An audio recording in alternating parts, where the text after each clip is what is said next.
How are you doing, Chezi? Think you're muted. Thank God, Ben. How are you? I'm doing well. I'm doing well. So you were riding horses with your nieces? What was this? Yeah, my niece and my nephew. I wasn't riding the horse; they were riding the horse, or Is at this a least my pony or nephew. is this their horse? A horse.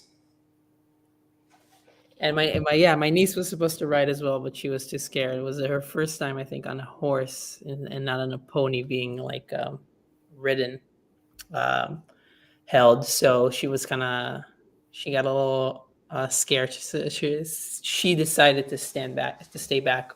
So I stayed with her. Do you need to wear the hat? Like the helmet hat situation? Did they need to do that? Yeah. Yeah, like a helmet. Yeah. I don't know. Once you have that on, it's like less cool for me. Like I want to be able to like ride like, kind of like a cowboy. Yeah, I'm with you. I mean, also using the stairs to get up on the horse. I don't know if you do that. Like, so, there's a lot of liability Right. Of course. tweaks that make it, that make it a little less. That removes some of the allure. I hear that. And how long is your family visiting for?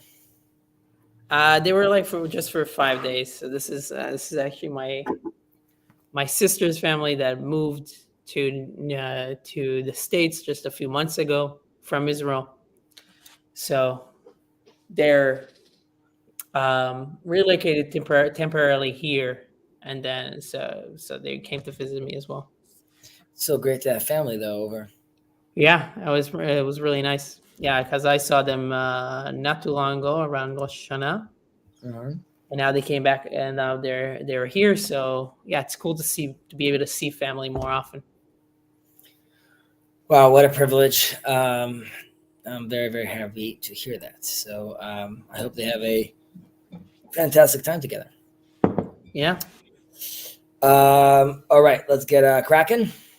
Yeah, let's do it. Okay, nice. You have it on screen. And we are chapter 3, section 14. Yeah. I just wanted us to have a look at the last one we did as well. Right, Rabbi Akiva, we had about these fences that we built. We were also talking about how these are fences are not necessarily things that keep you away. Rather, it's like an internal fence that allows you to actually, that kind of control allows you to elevate yourself. So it's not really keeping you away, but it's rather than you allowing you to get closer in a certain way to proper orientation. And we were talking about how we ended it with Siag l'chokhmah shtika, the safety fence for wisdom is silence. And we were talking about how that allows you to be in this place where you are hearing different opinions, right? And that allows you to discern now that you have more options in front of you and different vantage points. And we also spoke about how in this silence, and this was also like in reference to laughter in a certain extent, but it allows you to get to this point where you no longer know what to say because you have been challenged. And while there's through laughter, like we said earlier on, the rabbis would use that mechanism sometimes to allow them to go into a place where it's sort of like limitless and maybe come up with like a new idea, right? And then we said earlier on, jesting and frivolity, accustomed to those two things together, are a problem. While you could have jesting used for the good, but here in the end, when we talk about silence, here too, we could say that when you get to that point that you don't know, that's a point where you want to be quiet and listen and hear and understand how you could then move to the next phase and understand something or comprehend something in a more in a deeper level and a more concise level as well. So. And as they say, on one foot, al regel achat. That's a little what we were discussing. Right. Okay. Right. This is B'Tselem. So just in general, obviously, we're gonna this one and the next one afterwards, I believe, talk about deep concepts. So there could be classes just like on specific lines over here. So I think obviously we'll touch upon these things, but we're still going to hit about them on sort of like a a general level.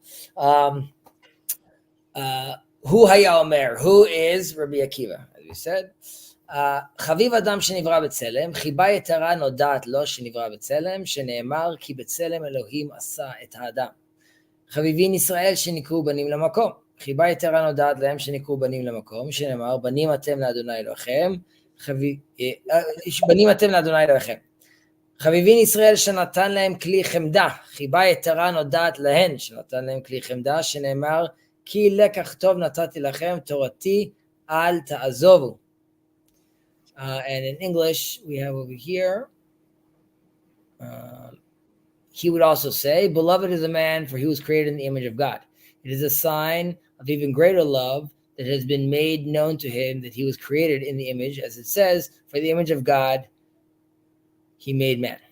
Beloved are Israel, for they are called children of God. It is a sign of even greater love that has been made known to them that they are called the children of God.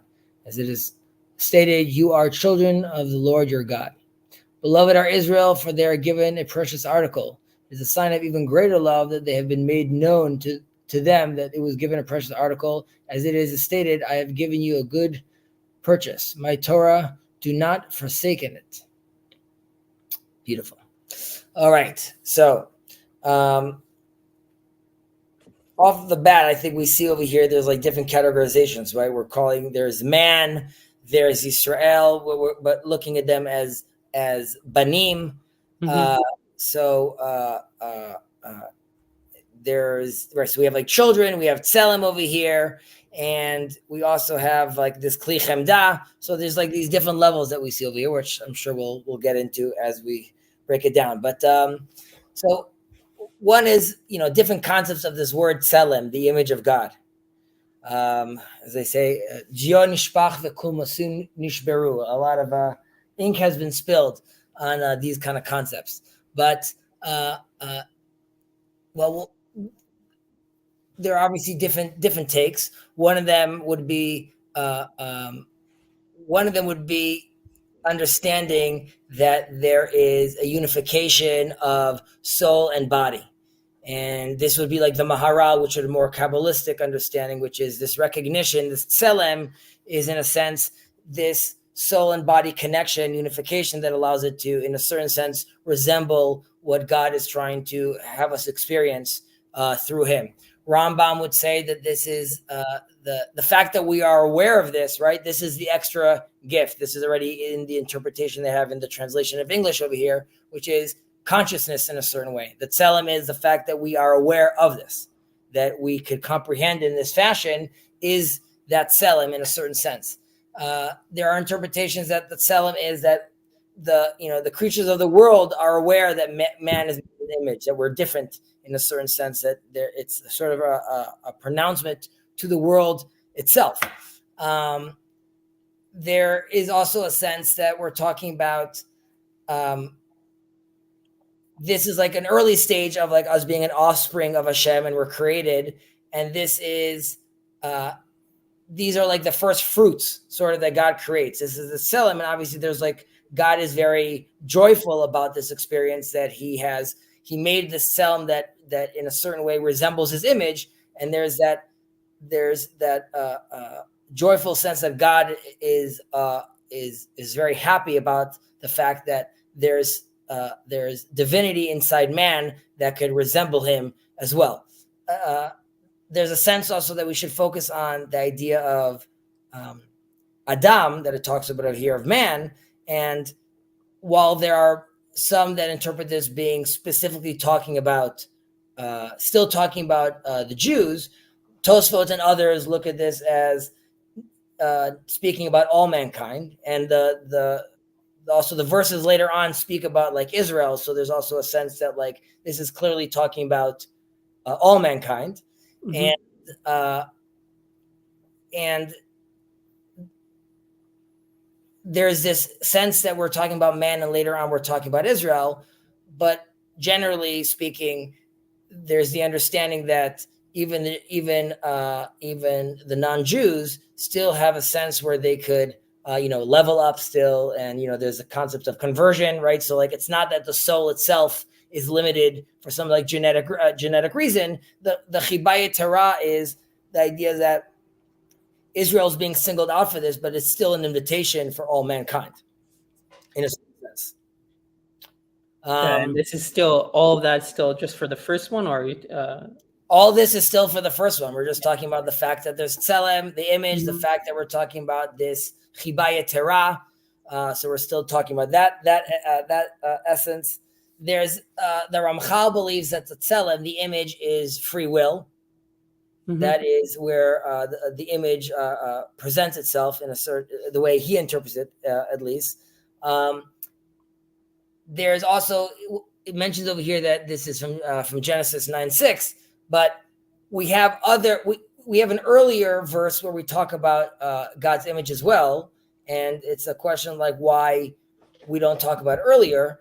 However, this specific verse is in the context of murder, and the idea is that Rabbi Akiva wants to stress the point that I could have said it earlier, but the fact that I'm saying it now is talking about the fact that there's a chibaya terah, that there's this extra element of it, that the image is so important, and there's a ramification to that. There's also like a halachic ramification to that, which is like you can't murder, right? It's so important that you must keep this. It's sacred. So I would say that will be a small explanation of, let's say, this first verse with regards to like the image of God, or what Rabbi Akiva is trying to speak to us over here. Right. So I mean, so there's like, as to your last point, it mentions it in the context of murder, and it says how important it is that man was created in the image of God, but also the fact that, like, doubly important, chovayet terah, for the fact that you are aware of that fact.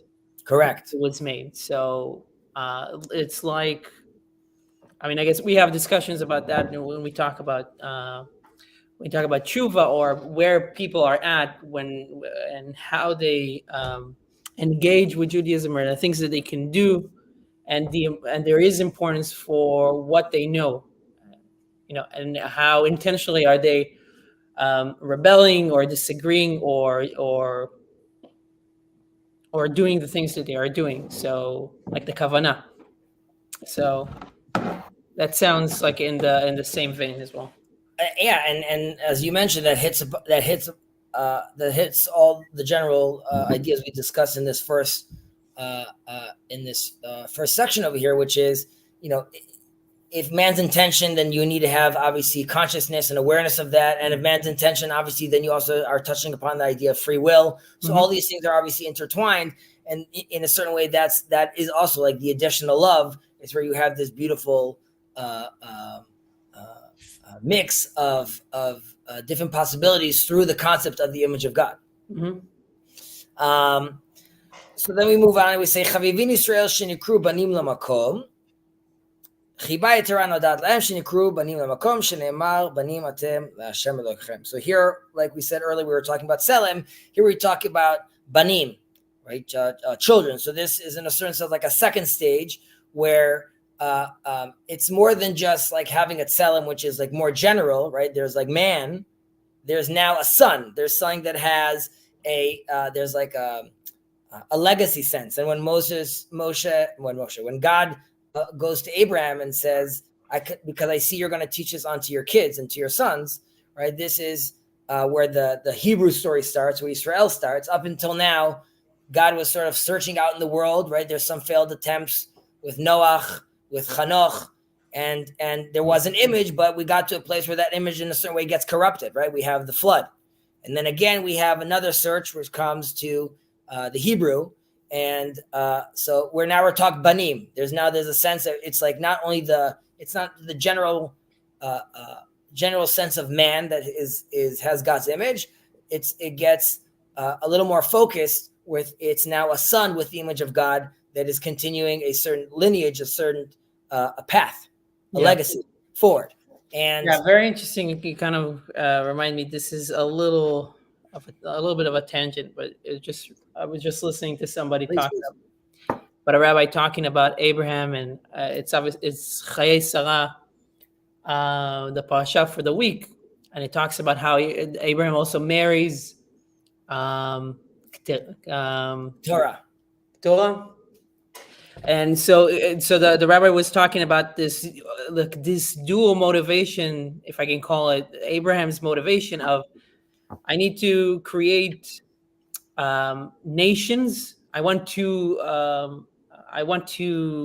have a legacy of nations that will know about God, but there's also that legacy, that specific legacy of that will go through Isaac. And this is more specific. And Sarah is more like our mother from a Jewish perspective, of like she has one son, and then her legacy, and how that kind of interacts with Abraham. And obviously they have a little bit of conflict when we talk about Isaac and Ishmael. So that was very interesting, because in Abraham, you said like it didn't work when you kind of like we tried, or God tried with like a few different versions. If we take that from the Matrix as well, I'm thinking about that. Right. And then in Abraham, there is this kind of like this balance of like, okay, we are going to work in two movements. So that's interesting. It kind of reminded me of that. I mean, just following up, dovetailing on your little tangent, I spoke about this I think on my channel. There's like these videos on the weekly portion, so I allude to this. Both I focus a little on the tension between Isaac and Ishmael, but just with regards to Abraham's universal mission, that also has to do with Lech Lecha, which was the portion 2 weeks ago. And the verses mention that Abraham leaves once and then leaves again, and then there's a sense where he's doing it for specifically the mission that God is giving him, which is ultimately going to find its way through Isaac. And then there's his universal mission. Well, you could also look at this in both as individual and universal. But there's another mission which has to do with the rest of the world. That all the people of the world nations of the world will be blessed by you. So there's a whole sequence of events that is connected to that. There's et hanefesh asher asa b'Haran. There's these souls that he already cultivated in Haran, which have been learning this more, let's say, universal version of monotheism. There's him going down to Egypt and with his wife, and there's a whole sense over there of, from Kabbalistic point of view, of identifying and raising the sparks, where he's going to the place, the empire of the world at that time, and trying to bring out the universal message with him, just like his descendants are going to do eventually again when they leave Beruchush Gadol. Like the same thing is told to Abraham, that he's going to leave with I don't know what the exact translation is in English, but with like wealth and treasure, and that means like more in a spiritual, theological sense. And there's even a sense where he's not even sure when he marries Hagar. And the Midrash identifies this as the daughter, the princess from Egypt. So again, there's a sense of him thinking this is happening through this universal Yishmael message. And ultimately that gets resolved at Mount Moriah when he goes with him and Eliezer and Ishmael, but ultimately it's both of them go up. And there's a dramatic scene when for the first time Isaac calls his father, father, and he calls his son, son, and they both recognize that there's that sense. And they're both required, Isaac representing justice and reverence, and Abraham representing grace, chesed. Both of them create Jacob, which is Tiferet, and then on we go. But as you said, there was a little tangent. You could respond to that if you have any comments. But no, I'm still mulling it over. I'm in mid story with the rabbi that I'm listening to, and it's right. very interesting. But yeah, I thought it was fitting here as well, that movement. Oh, definitely, and you see that. There's this also has to do with the whole, I think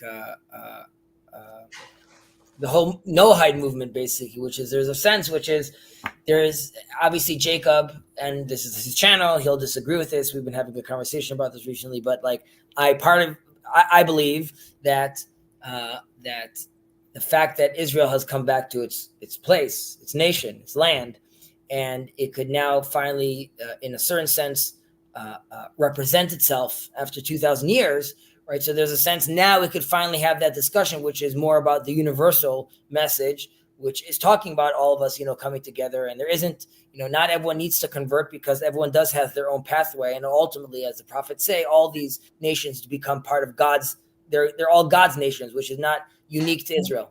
Mm-hmm. There's a sense of everyone leveling up in different ways, but for right now, we'll leave it that we're all welcome in God's home. Okay. Hala. Where were we? Oh yeah, we were talking about Chavivin Israel. So the fact that they have also this, like I said, there's like this father relationship. So that's obviously, with parents, we talk about unconditional love. And then in a certain sense, when we use the terms gula, it's called like this unconditional love that God has specifically to his son. And we'll see this pattern will continue, but there's a difference between God's relationship with individuals and God's relationship with the collective.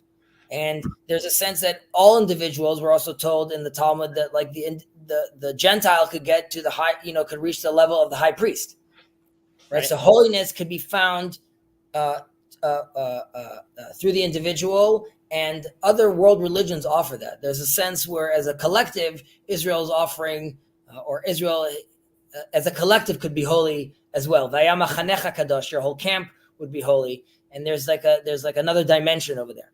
But there's the fact also that we're called sons. There is a disagreement in classic fashion between Rabbi Meir and Rabbi Yehuda, whether are we always considered sons, or when we're not behaving appropriately, are we not considered sons? So Rav Meir believes that we're always considered sons, and Rabbi Yehuda says that no, if we're not behaving properly, we're not. And generally speaking, the halacha goes to according to Rav Yehuda, but the Rashba believes that they're both correct, but they're both talking about the individual and the collective. As individuals, if you transgress, then God doesn't have to necessarily see you as a son at that point. There could be like a severing of that connection. As far as the collective, Israel's always considered the son in their father's eyes, and there's this unconditional love. And why is it important to make that? Why is there a change in dynamics? Why is the collective different than the individual?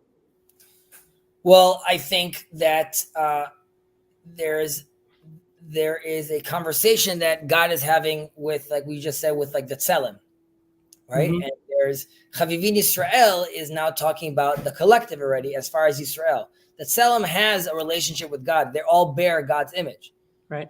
And an individual could cultivate a relationship with God, but what God is trying to do through Abraham is show what it looks like when you have an individual that is living properly, right? He's getting to this level of the high priest, but he's managing to do that with his neighbors as well, right? So he's love your neighbor as yourself. He's managing to do that well. And all the things we're learning over here, right? So this collective now is doing this well, and they know how to learn in the right time and know how to balance between being between joking and between being frivolous about it. And they know how to do that as a community that governs as a city that gets all the way to a nation.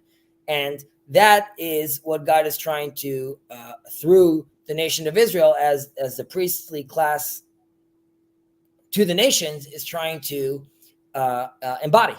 And that's why there's a difference between the collective and the individual. Yes, this is why it relates to what I said earlier about the converts, which is there isn't this magical soul necessarily. Rather, there's this, you're connecting to a covenant. You are, as an individual, you're locking yourself in to the collective right now. Mm-hmm. Yeah, I don't know. Yeah, that was very interesting. Also, if you think about it, when we talk a lot about what happens to the individual, we talk about this in chapter 2.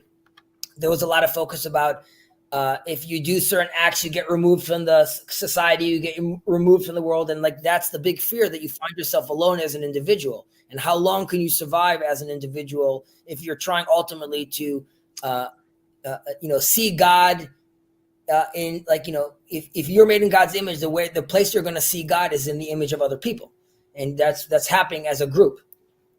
And that goes all the way back to obviously the 10 people that are learning together and what we're trying to do as a community. Yeah, it's interesting. Kind of connects to actually a discussion that I've had with my sister actually about, or some of the discussions that I think come up from the Tanya, and how they're talking about concepts more like the more mystical concept. Let's call it, like talking about the soul and the connection through that. Knesset Israel. Yeah, and in some way, I mean, there is always the category inside of me, or just like the devil's advocate, I guess. Or I'm trying to like even asking the question, why is it necessary for me to think about something, to have a connection, to have like to think of a connection between me and another person through the soul? Like, why can't I understand that through just the concept of like this worldly concept more, and not something mystical that maybe I can't relate to some people, because maybe they won't necessarily understand it. Maybe something more, maybe why not just use something more contextual in terms of, okay, they are in my group, well, like we're having discussions about, whether it be politics or kind of like neighborhood discussions, or things that are interested in or not interested, how to raise kids or how not to raise them. So anyway, what I was talking about my sister is something about, there is this sense that, especially talking about something like a soul, it does have this more like more bigger, like you call it a collective. It's more, I don't know if it's more flexible, and more, I don't know if I can articulate it well, but there's always kind of like you as an individual, you can disconnect yourself from certain people, but to the group that you belong to, you will always have a spark, or a thread that you will be able to kind of reignite or connect back to. And I think that's what something like a concept like the soul kind of allows you to do. You think the concept of the soul allows you as an individual to connect back to the collective, because through the soul, I can be connected always through, through my soul bandwidth, right? My soul Wi-Fi. I could connect back into that bandwidth. Yeah, because it's something that's bigger than you. So it's bigger than you. So it's not something I think it's kind of like our discussion about like things that you can control or understand from a rational position as an individual, and then things that maybe collectively that define you, that you cannot necessarily, you don't have the just a computational power to understand, or it's just like across time, it's just too hard for you to do. Yeah, well, this is, I mean, this is not necessarily unique to Jews, obviously, but being part of the collective allows you to tap into that, like, right, that brain palace, that traditional wisdom, and really that obviously is extremely powerful. Uniquely, maybe not uniquely Jews, but obviously Jews have a very long history of cultivating this wisdom. So this is obviously a very, as they say, the Torah, right, is an etz chaim, a tree of life, a machazikim, to those who grasp and hold on to it. Yeah. So while a tree could grow and grow branches, and you could have but you obviously have to be connected to this tree. So I hear what you're saying. Obviously, that's looking at it even more from like a sociological sense. And an evolutionary sense, you could look at it, right? You don't have to necessarily like evoke a soul, but like yeah, I said, I mean, like why? Sorry, I mean, in our discussion, I'm trying to make this more understandable, but like in our discussion, let's say in our context of like putting into context of like, let's say what is happening now in Israel as well. Some of the things that people say that you can do. Some of the things that people say that you can do is obviously you can just help the people around you. You can donate money. Let's say I'm talking from somebody that is in the US, in Israel. But then somebody would tell you something like, and obviously I'm talking from a secular, let's say I'm talking from a secular position, you can wear tefillin, for example, you can light candles on Shabbat.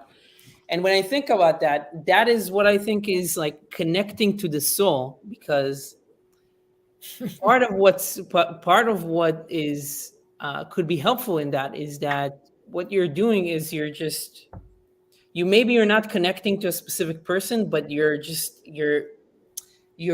making the Jewish soul in this context more robust as a group, and you're making sure that every edge of that soul, let's say it's like a big circle, is lit up, or there's like a more connections. Let's say it's just so that's what I. So sometimes you think, okay, how can I help, like physically in like to this person or that person, and then tefillin. One way that you can think about it is that it just helps you to keep the soul alive, the group, your connection to this whole group, which is, and tefillin and those kind of things are older than us, obviously, older than just me and you and our grandparents and their grandparents.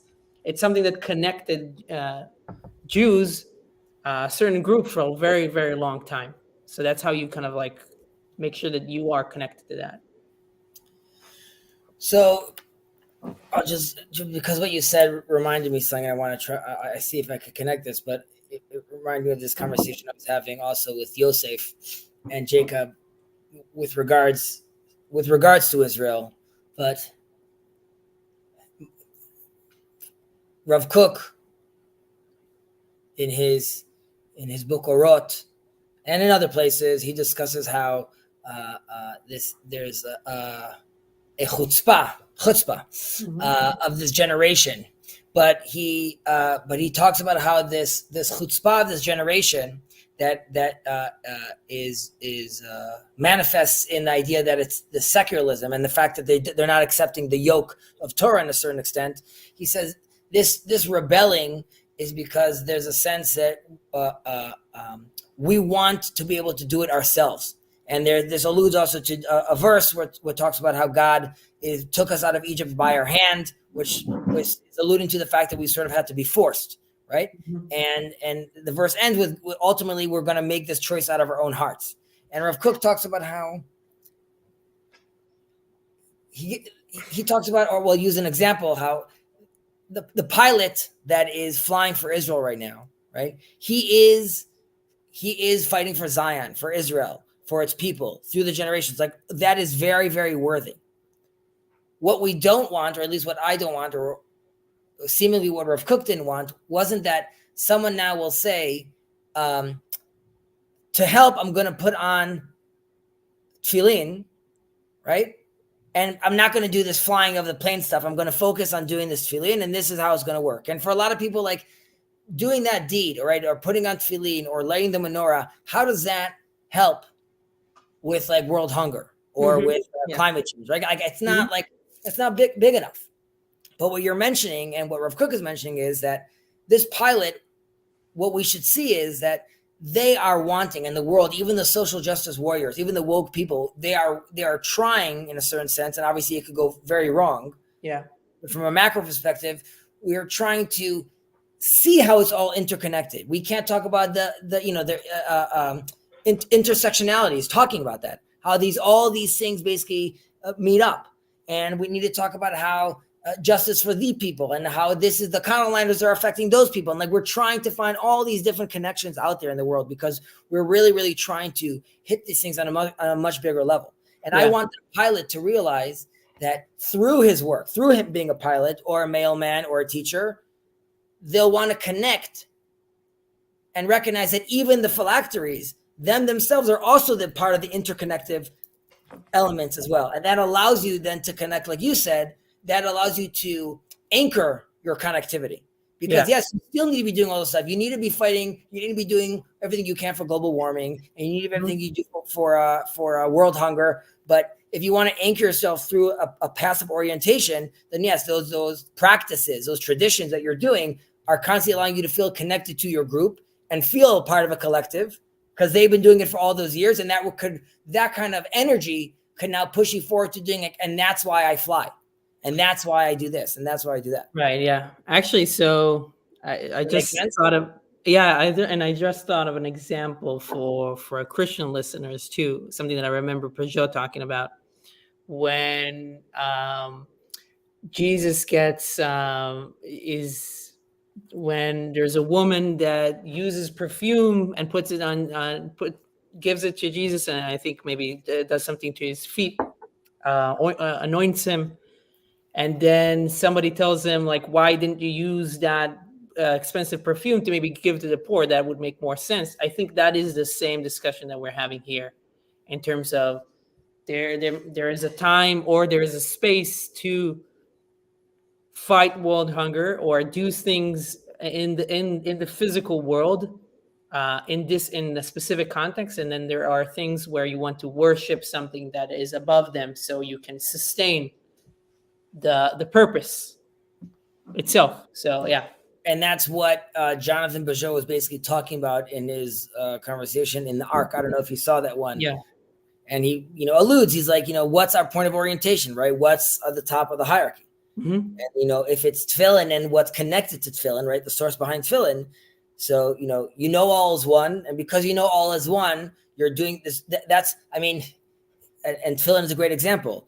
I put it on, and the verses and the parchments that are inside and the verses that I say are recognizing that, that all unity in multiplicity, all of that together. And that is how you want to start your day when you want to now take on these titanic elements that the world and the social world needs to deal with. But you're doing it from a point of recognizing automatically that we're all connected. Mm-hmm. Yeah. And by the way, it turns back around, as we mentioned in the past. Seeing how it's all interconnected and zooming all the way out to the planets and Mars could feel very, very, very daunting, right? But that's why once you recognize that and you say, like, well, God created all this for me, and I'm in that tselem, right? I'm in this image that can recognize this. So because, you could do like this zoom out. I'm terrified. But because I realize I am terrified, I go back to realizing that there's an I, and I could start my day with modeh ani, I thank God, right? So Mm-hmm. like I had to recognize that I'm really part of the whole cosmos, and recognizing that allows me to realize that, but I'm also me, that can now have a relationship with God as an individual as well. Yeah. Okay, onwards. Chavivin. Yes, Chavivin, if you could scroll down a little. Chavivin Israel shenatan lahem kli chemda, chiba yetera nodat lahem shenatan lahem kli chemda, shebo nivra haolam, shene'emar ki lekach tov natati lachem, torati al ta'azovu. And this is something that we sing often in synagogue, and it's definitely it's a favorite of one of my favorites. So this is like the third stage. So we talked about how there's the image. And then we talked about how there's the son, right? So we have this unconditional love for the son. And now we're talking about the fact that he's giving us these, what is the translation in English? A precious article, right? So this is alluding to the Torah, but in a larger sense, back to these levels of like image and son, and this precious article, which is God has created this whole universe, also part of his love, that connects well and fits well with the son, right? So he has a guidebook, so to speak, Mm-hmm. which will allow him to interact with his world. And there's a sense where there's this division, right? There's God in heaven, so to speak, and us out in the world. And even though there's this image, and even though we're his sons, ultimately there's this disconnect, right? We can never fully fathom him. We're far away from him. So that doesn't sound like the ideal. However, when the land you're on and the world you're created comes together with the Torah, that allows you to look at the world through this divine prism, that allows you then obviously to connect back and sanctify obviously nature, even in a certain sense, and bring it back up to God. And that is why it's sort of that we've created a child and you have a child. So there's that first essence when you're like, wow, I'm holding the baby in the room. And then there's the sense where like, there's the image, then there's the sense that I'm holding the baby in the room. And then there's the sense where the baby comes home and the the baby room is already set, and there's the little diapers over there, and there's all the stuff that are already all prepared for this child to have the best possible chance at success. So when they come out, the house is baby proofed, right? And there's these fences and there's stuff, there's this whole world that God has created for us to allow us to succeed if we so choose. The fact that it also mentions like that this is part of the world that was created, we always talk about the fact that God looked, there's a famous midrash that God looked at the Torah and created the world. And the Maharal looks at this as saying that there's the structure of the universe, it's its own Torah, and through that structure, God then gives like a rule book for us to live our life. In a sense, like when an architect, like in my sense, like an architect, like I make the plans first, and then I implement the plans on the ground, right? So it's not like I just start building, rather I create myself a certain set of guidelines and a whole structure, and then I implement that structure on the ground. And right, a prototype. Correct. And you could even see this. There's a famous line of Rav Nachman that says, "Va'afilu ba'astara shebatoch ha'astara bevadai gam sham malvush Hashem yitbarach." Even when God is hidden and turning His face from us and deeply, deeply hidden, we don't see Him. Even there, even in that vacuum, clearly God is there as well. And there's a sense that you also see this in Noah. Generally, we think that God gives this sign, right, between man and him about the rainbow. And he says, when you see the rainbow, right, I'm not going to destroy the world anymore. But if you look at the verses carefully, first of all, it mentions v'haya ba'ananei ha'anan. It doesn't mention the cloud once, but rather like in the thicket of the cloud. And that's when you're going to see the rainbow, which is sort of counterintuitive. When the clouds are fully out there, that's not when I'm seeing the rainbow necessarily, when it's buried inside. And God is constantly talking about the few verses he's talking about it as he himself is seeing it. And it's not necessarily for man to see, rather it's to remind God. So it's in a sense that even if we don't necessarily see God in the world, God is telling us that, like, I'm always there, even in those hidden depths where you don't see me. The fact that there's the rainbow, the fact that there's this consistency to the world, the fact that I created this universe with these rules is also a reminder to me that, like, to myself, to know that I'm always in this world and I'm always involved in this world. Yeah. So this just on that idea over there. I think we'll move on. Or you want to dig in a little deeper? But like I said, these are all like very dense. Yeah. No, I think that's good. I was trying to see if I have something. All right. Okay. This one also. This little one is, it's a heavy hitter. Hakol tzafui ve'arashut netuna ubetov ha'olam nadon. All is foreseen, and freedom of choice is granted. The world is judged with goodness, but in accordance with the amount of man's positive deeds, right? So we have all these inconsistencies, these over here, things that negate each other. So everything is foreseen. All is foreseen. So there's a sense, because we understand God is God, so he knows everything. Everything is created from him. He is all one, so he's aware of all the things that are out there. The world is created like ex nihilo, and we have the 10 utterances, the Asara Ma'amarot, that God created the world from. And because it's all created from God speaking, ultimately he's aware of all these things as well. And this also goes back to the idea that there's the image of God, that that everything is ultimately connected in the complexity, which is the image. It's all the image of God. So all these things are, if they're all him, then everything is foreseen.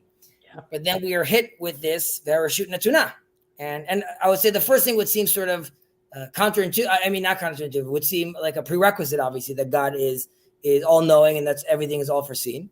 But then we're told that the freedom of choice is granted, right? So we have this permission to live and do what we want. So we have to see how we square their circle. I would say that this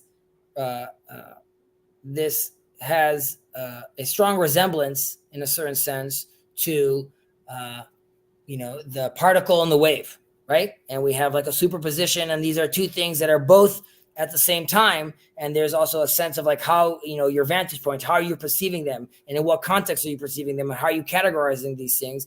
And right, talking about the observation of this thing, and then that sort of locks it down. So we have a sense over here where the permission is giving, as in going back to this concept of the tree and the roots, as in there's a system of roots, and within that system you have flexibility. So we have this unrestricted free will, but it's happening within the boundaries of the general framework that God is giving us. Right. So there are specific. It can either be a wave or a particle, but you have the choice to decide what is it? What is it going to be? Correct. Simplification, right? Which is the same. Which is the same as saying it's either life and death, and your choices, and you have the choice to decide which one. Right. So we have God allows like the human we could act both for good and for harm or evil. And we could also go against like the divine powers that God has given us. And this tool of like creation is really allows us to make like destructive things, and allows us to obviously help humanity. And this is very apropos with regards to obviously AI, right? Which is like we're sort of creating something, and it itself also has these ideas of it could cause a tremendous amount of destruction. It could cause a tremendous amount of good as well. As well. The Tzemach Tzedek mentions that. I mean, and we all asked this question. We were like, 13 about can God create a rock that he can't pick up?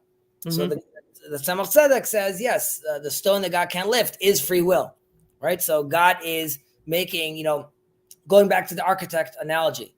So I wrote the plans. So they're my plans, but on my plans, I decided that this is where the electric box is going to go. And because I decided that, then the water point can't go over there, because I already decided that that's where that's going to go. So, And I already decided that I'm not ripping up the plans, right? Because I already did that with the flood. Right. And then I made a promise that the project's always going to flow, right? Because otherwise the clients are going to be too nervous. I can't do anything if you're going to tell me that every day there could be a destruction. I can't move forward in life. So no, don't worry. The project is going to flow. Then there was another version of that with Sodom, or with Sodom, where there I got rid of the kitchen, right? We had to completely redo the kitchen. It just wasn't working. The way I did the plumbing over there, they just weren't getting it. But from then on, right, that's not really the discussion. Now we're talking about building homes, and there's the ways how to build those homes. The tools are there. You could decide now to put your electrical socket at the right height according to code, right? And doing that, generally speaking, will allow you to avoid house fires. It's at the general place where most people want to click the light on, and it's the most comfortable for people, and it allows for the feng shui of the house as well. You could also decide to put your sockets inside the shower, and you'll probably get electrocuted. And if that's the life you want to live, then you have that freedom, obviously within those bounds. But there's going to be results to those decisions. Right, and I think this is kind of like when you deconstruct things, when you think about things, when you think, okay, I can interpret things however I want. Then the realization is that actually, yes, there are multiple interpretations for every single thing that you can think of, but in a certain context, with the physical constraints or whatever other constraints you have limited possibilities. Limited could mean a lot, but they're limited in terms of, like you said, if you're putting the electric box somewhere, you probably don't want to put anything that has anything to do with plumbing. Right. And there's a sense where you continue with this analogy, right? You have like a master plumber. He wrote the book about plumbing. Yeah. However, if I give him a call right now and say, like, I need you to come down to fix it, just because he wrote the book about plumbing doesn't mean he knows the exact scenario that I'm dealing with, like at that moment. And like the Ralbag, which is a pretty far out idea out there, says that God, because of the structures that he built, right? And this also has to do with obviously his retraction in a certain sense. He doesn't know fully what's going to happen, because he uses the phrase from the verse from Sdom also, where it says that God, I'll come down and see what's going on in Sodom, because I hear her cries, and I'll come and see whether they need to be destroyed or not, and then I'll know. And there's a sense like, what do you mean I'll come down and I'll check and I'll know? You're God. But there's a sense where like, I'm allowing this to play out based on the rules that I said, and I don't know. Like, let's see what happens. Like, it could be that they took all those tools that I gave them with the book I wrote, but they totally delegated. Yeah, correct. They made like this nuts thing right now. So like, well, let's see what's going on with this. Mm-hmm. And again, also like with the perspective, and so God wants to see how we play it out. So there's the 10 Commandments, first round, right? God is talking to Moses. He's like, you're going to love it based on the rules I built. This is the Torah you're getting right now. And then we have the golden calf, right? But from another perspective, you could say God also always wanted us to have the rule book, which is the second tablets, the second Torah. So in a certain sense, one is like bediavad and one lechatchila. So one is like, in general, I wanted to have the first Torah. But because I'm aware of many different options, because they were going to sin, I get to now to complete like another version, which is a success. As in, like we talk about like different timelines. I had a timeline when it was Torah number 1, but that went, and now I have success through Torah number 2. And that allowed us to now move into that timeline, basically. Yeah. But they have the choice of those timelines. All right. Right. So we say that the world is judged with goodness, but in accordance with the amount of man's positive deeds. So here too, we have these two lines that are contradicting each other. And as we were mentioning before, you could look at these as individual and collective, right? Which is, again, like as the collective, God sees us as good. God doesn't want to destroy us anymore, right? That we're all ultimately together moving towards moving forward. However, as an individual, right, that goes according to the amount of our positive deeds, right? So that's, again, speaking to us. And that's why, again, we could lose the name Banim. We could lose our name, we could lose sons, but not as a collective. That doesn't happen over there. That's a little bit like arguing in good faith. Like, I'm going to listen to your argument and I'm going to judge it by its content, but I'm going to start from a position where I assume that you're intelligent or that you're making a point that you're trying to be logical. Right. So, yeah. And like you said, good faith is also, it goes both ways. You're good faith because the assumption is this is what you believe you're saying and about yourself. And there is an interpretation which Rova Maaseh goes as in, how do you see yourself ultimately? When you look in the mirror, do you see yourself, I'm generally good? And that, in a certain sense, God takes that into consideration as well. Like, what's your context when you're coming and saying these things and trying? Are you ultimately also seeing yourself as doing that as well? And we're saying God is obviously ruling according to chesed and not trying not to rule through din, as when he's talking about the collective. There's we could see over here the idea of it's all about the effort, right? It's about like what we're putting inside into this as well, and it's also letting you know about two of these things. It's betuva olam nidon. Generally speaking, there is good, but God also allows us, and there's also the concept of evil in the world. So God is saying, like, you could do specific evil things, like the amount of deeds you're doing, you could end up doing evil elements. However, there's sort of like a positive self-destruct system, because God is saying ultimately everything's good. So even the things that are bad, they end up damaging themselves ultimately, because they're just damaging the bad that's left inside the good, relatively speaking. So the bad things that you're going to do, ultimately at the end of the day, like over time, are not going to cause destructive harm. So right, they're non-productive. They're self-defeating. Correct, exactly. They'll self-defeating. Okay, let's move on to the next. Yep. Good. Yeah, I guess we'll end with this one. Hu haya omer, and again we're talking about our Rabbi Akiva. Hakol natun בעירבון, ומצודה פרוסה על כל החיים, החנות פתוחה, והחנווני מקיף, והפנקס פתוח, והיד כותבת. וכל הרוצה ללוות, יבוא וילווה. והגבאים מחזירים תדיר בכל יום, ונפרעים מן האדם מדעתו ושלא מדעתו. ויש להם על מה שיסמכו, והדין דין אמת, והכל מתוקן לסעודה. He would say, everything is placed in pledge. And can you make that a little bigger? Yeah.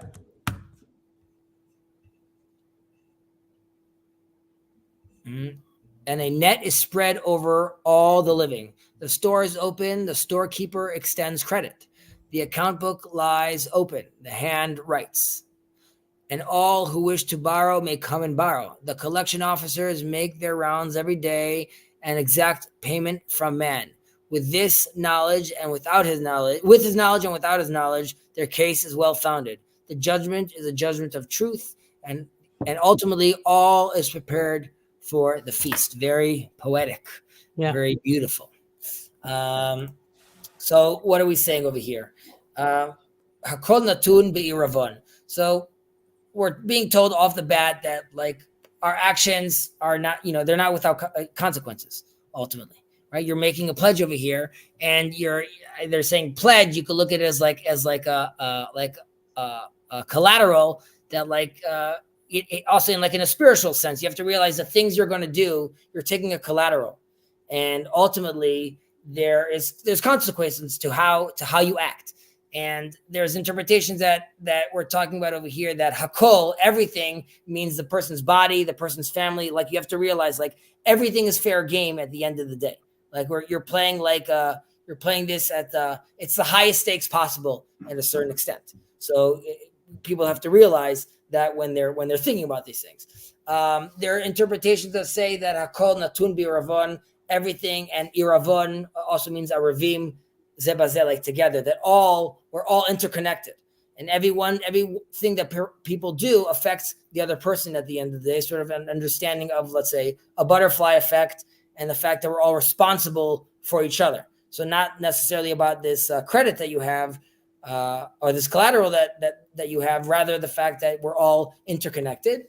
And there's also an interpretation that sort of connects to the last portion that we read, which is the collateral is the few good deeds that you're depositing. And the idea is that God is saying, I'm going to assume that this is how you're going to keep on behaving, or you're going to try to attempt to keep on behaving this way.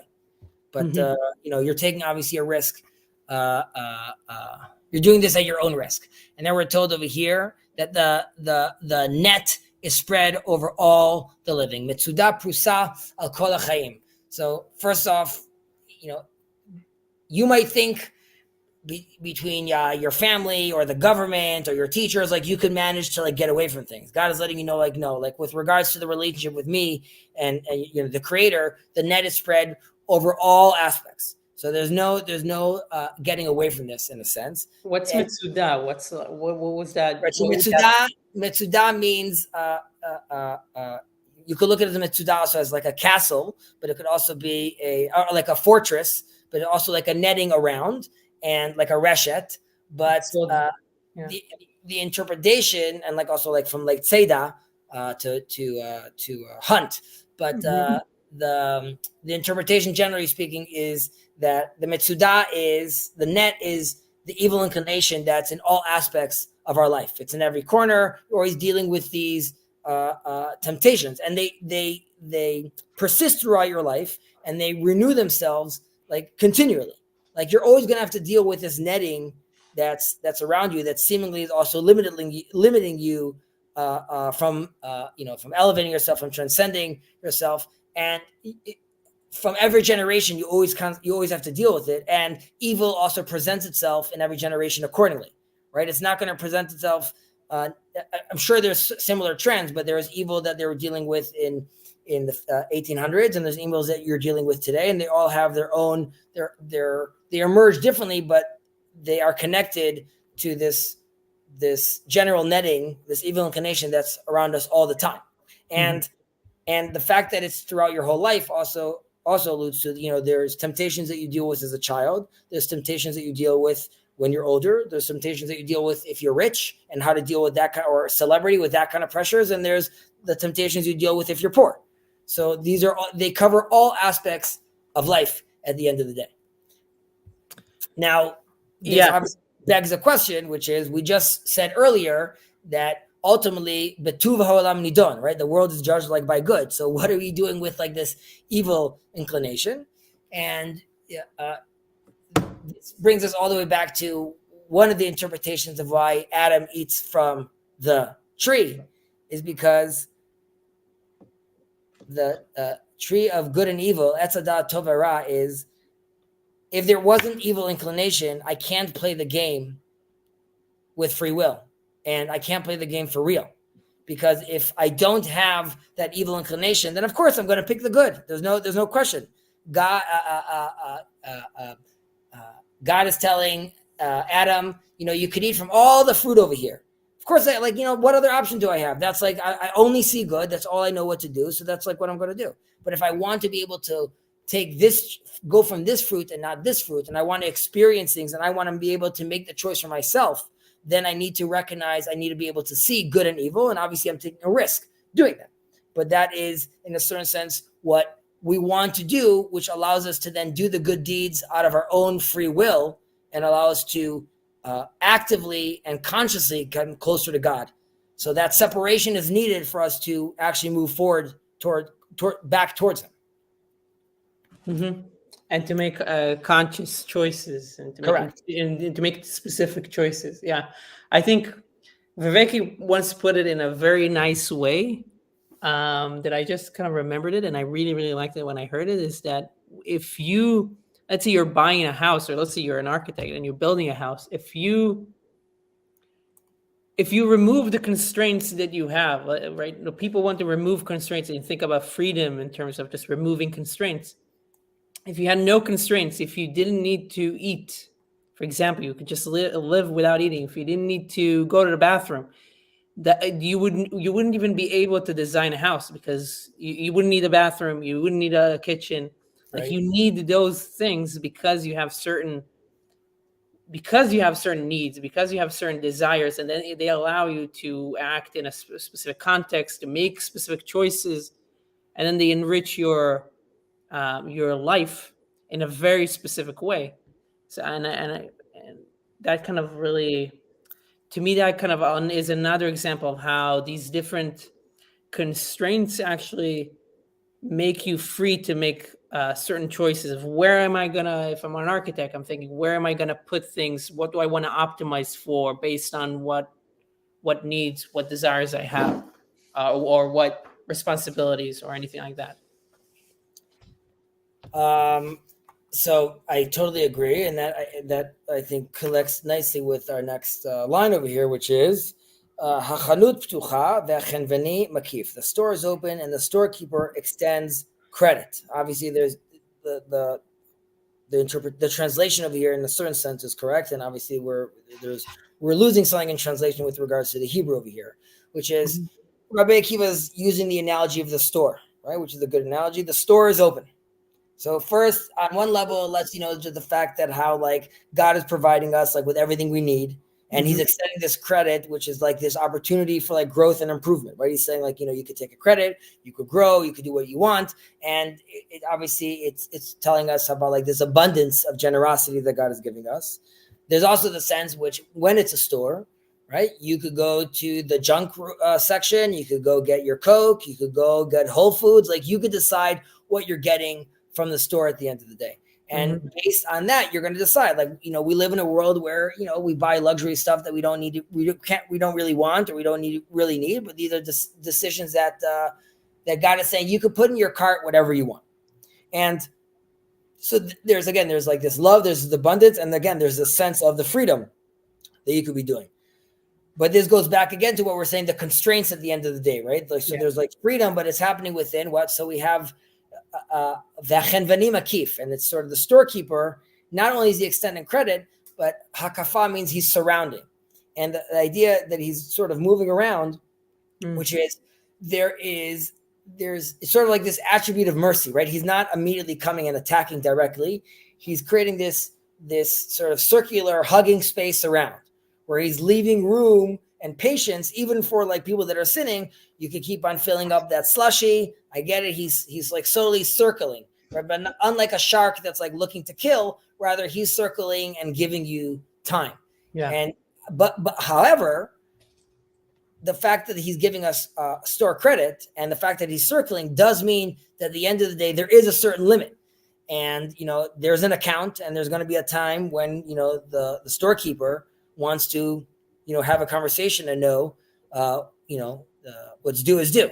Yeah. So there's a sense the hakafa is, that there's this space, but ultimately it does come close. Yeah. And I'm old enough that I remember doing this in Netanya as a kid, of going to the store and buying stuff. And then we had my family had a card, right. and the storekeeper would take it out and he would write how much. He had this white and black spotted. I don't know if that's like the official, but yeah. I know what you're talking about. The little box. Mm-hmm. Yeah. Okay. Yeah. So they still have them today. Yeah. So it's not only the storekeeper. I don't know. Maybe this will help us, but it's not only the storekeeper that knows what you're getting and the right amount and everything. It's also your mom that's going to come in, and then she's going to look and she's going to see, oh, he bought like 17 lollipops. Right. So. That's a great analogy. Exactly. It's funny because we have one of those in our office, and they still use the same box, so it's hitting home. Okay. The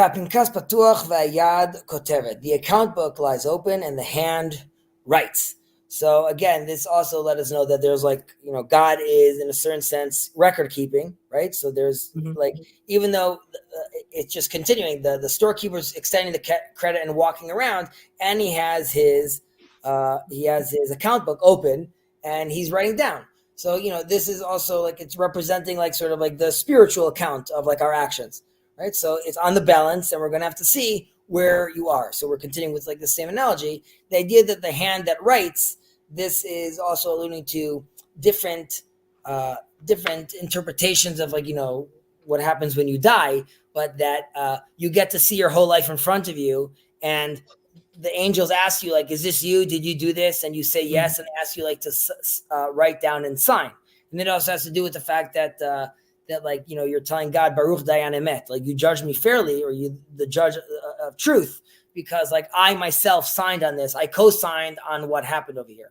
So it's saying God's book is open, but ultimately you're the one that's writing it down, because you're there at all those moments. It's not that anyone forced you to do that. You had this freedom, and ultimately you're going to have to be the one when they're going to ask you, sir, is this your signature?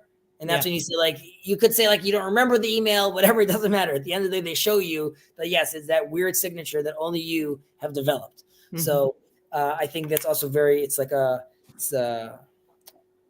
that image of the hand that writes is very Rosh Hashanah, Yom Kippur, right? Those days. V'chol harotzeh lilvot yavo v'yuveh. And in English, it's all who wish to borrow may come and borrow. So there's also the fact that God is just giving a tremendous amount of opportunities. It's doubling down on the credit idea, which is God's benevolence is there's no limit, right? So if you want to come, you can keep on borrowing. There's no conditions where you need to show me your ID, or you need to be this height, right? The bank is always open, and you could always come and borrow. Like we said, there later on, God is writing down, you're co-signing, he's looking around. You could decide that you want to decide to take CDOs and recognize that it's going to be a complete crash. You could also invest in things that make sense. But the bank is always open for business.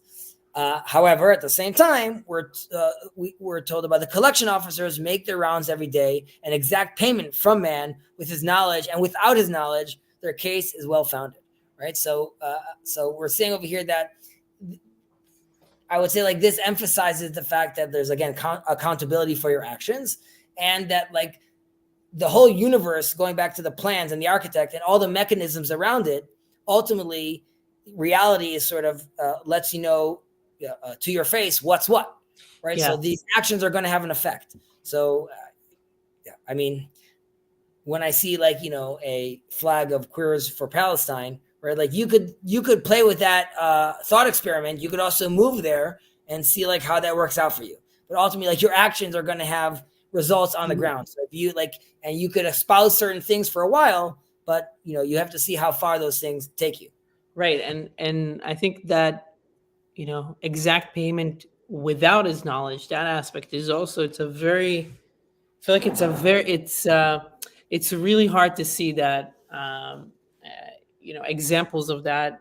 Like sometimes you make decisions, and especially like throughout life, if you think about like people that are maybe, I know examples of people that are older, you make decisions when you're younger, and you don't understand how it's going to affect you when you get older. But then when you get older, you lose the ability to do certain things, and then you need to live with decisions that you've made as a young person. Physically, we can think about it in terms of like maybe you didn't exercise enough, and then when you're older, you're at a level where you can't repair something. You have to just live with the decisions that you've made, and you don't know that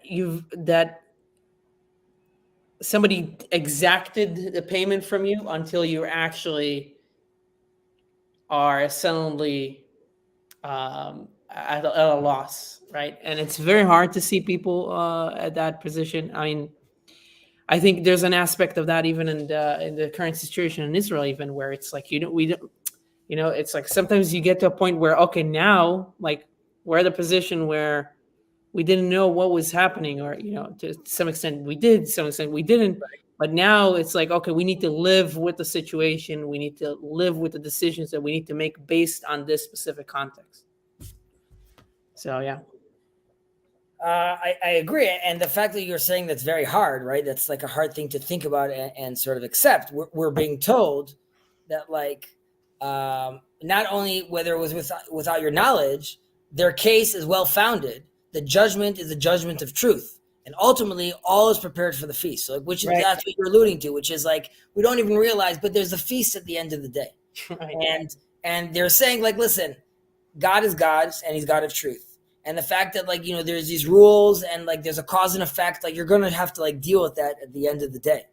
And at the end of the day is this meal. And that could be interpreted as like, the last meal you have, like as like, eventually you're going to die and like, you're going to have to answer the questions.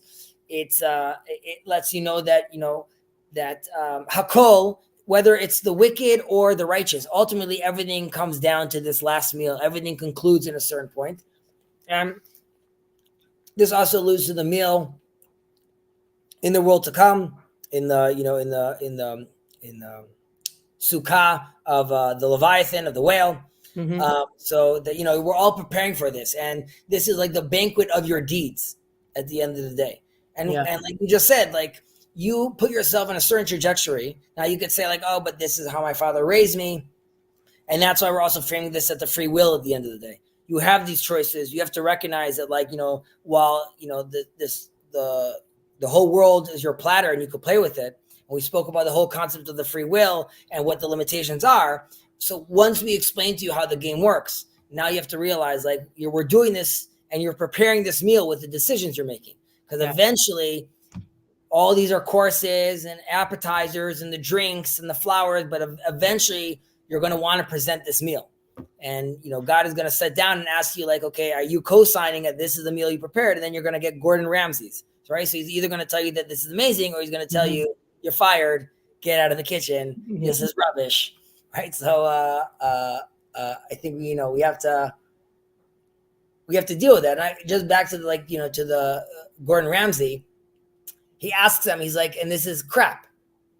And then like, yes, chef. He's like, you know why it's crap? And they're like, why? He's like, because you rushed the fondue and he did the thing, and like those were the consequences. And he starts answering. He's like, well, I didn't think I would have enough time to bake that. He's like, you didn't think so. So without your knowledge or with your knowledge, like you didn't assess the situation properly. And you had the tools before you came on here to learn about how fondue works and what the temperature is and what tools we're going to be using over here. But you were distracted because you were looking at, you either had drama with one of the female contestants, or you had ego and you wanted to win, or you thought you're going to joke around and you're not going to take it seriously enough. So then you find yourself obviously off the show. Mm-hmm. Yeah. And I think maybe to try to connect this to the beginning here of the net is spread over all the living. When you explained it at the beginning, that it struck me because this is, somebody asked me about why do you need, like they asked me, why am I learning more and involved in more, let's say, religious stuff, or learning more Torah? And one way that I explain it is actually thinking about a net. Torah is a net. And it's kind of connected to also what we spoke here at the end about doing, about, you don't know the payment that life is taking from you. And Torah, in a way, is like a net, because when you're young, when you're old, when you're rich, when you're poor, when you're able, when you're disabled, when you are trying to optimize for having a good career, or trying to optimize for having a family, it's always there for you with all of these Torah as this as tradition, as wisdom, as various different tools. And it's always there, as opposed to you just irrationally trying to think from your specific perspective at this moment, right? So at this moment, various things are important to me. Like, I live in Texas, so there's a specific context that is important to me. I'm married now, so there are another specific context, but I can't account for what will happen in the future. So I don't know. So so I can try to live from my kind of like a very narrow vantage point at this point, or I can kind of look at this more, or I can use the net that will be able to capture all of my incarnations, or all of my versions of, or all of my whatever you want to call them, avatars throughout my life. So, well, got it. I mean, first of all, so here you're talking about, let's say, a positive net versus the other net, which is saying, like, you might want your positive net because they're telling you there's a negative net, which is like you just said, I don't know what it's going to be like in 10 years. And this negative net is telling you that the net is spread out over all the living, right? Kol hachaim in Hebrew means throughout all your life, which is saying, right, you don't know what's going to be in 10 years, but you could bet you that there's going to be evil temptations in 10 years, which are different than the ones you have right now. Right. So thinking that you could like rest on your laurels right now and be like, I'm going to just keep it on this way, you have to be like, you constantly need to be growing. And the attitude is you being like, well, I'm not sure. That's part of the ha'chenvani makif. You have this space of this uncertainty, which is also this freedom, right? Like during this uncertainty, move to Texas, live in Israel, do whatever you want.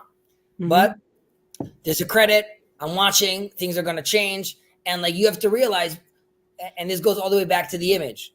Yeah. You recognize that you are the image, and you recognize that you're conscious of this, right? The Maharal would be like, and then you recognize that it's not only like Maimonides talks about, like, it's all about the brain palace and your soul, and forget like this body. Maharal would be like, no, recognize the image and then embody it through like literally embody it, have this connection where you can now manifest these things on the world. But God is going to tell you that doing so, I've given you a Torah, a guidebook, which will allow you to take these things into consideration. Because you saying, I don't know, I didn't know at the end of the day, God is going to tell you, like, I gave you math, I gave you cause and effect, I gave you the Torah, I gave you all these elements. And I told you, like we said, Shafilu ba'astara shebetocha astara. I'm always there. Yeah. I'm always around, even if you can't see me. I think we'll stop there. Yeah.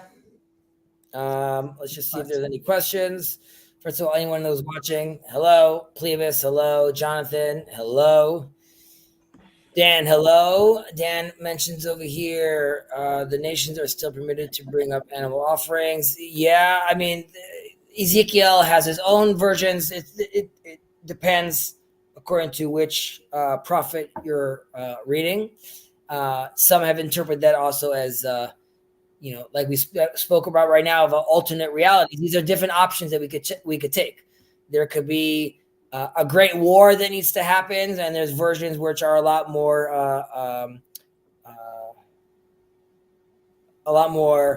universal, and there's potentially more kumbaya to be had. But sort of also depends what kind of future we want to manifest for ourselves. And we're welcome to do so in the temple time at the temple in Jerusalem. Please God. Sandy, smile back to you. And Dan, officer, do you know why I stopped you? I guess this is why the officer is God, letting you know that, like, you could say, I don't know, or I didn't know. He's like, but you were going over the speed limit. And you got a car, and you had a license, and you had a chance to learn, and there's signs, and it's Nebraska, and you know what the speed limit is. So, there is no speed limit in Nebraska. And you could say, like, but like, that's the reality in a certain sense. Like, but these rules don't really mean anything, right? And God will be like, I'm bound to these rules right now because this is the rules we're playing with right now, and these are the ordinance, and going this speed, which could be arbitrary. We're being told this kind of speed is the speed that keeps you safe. Yeah. May you all have a fantastic week, and yeah. You too. Thank you, Chezi. Appreciate it. We'll talk. Good night.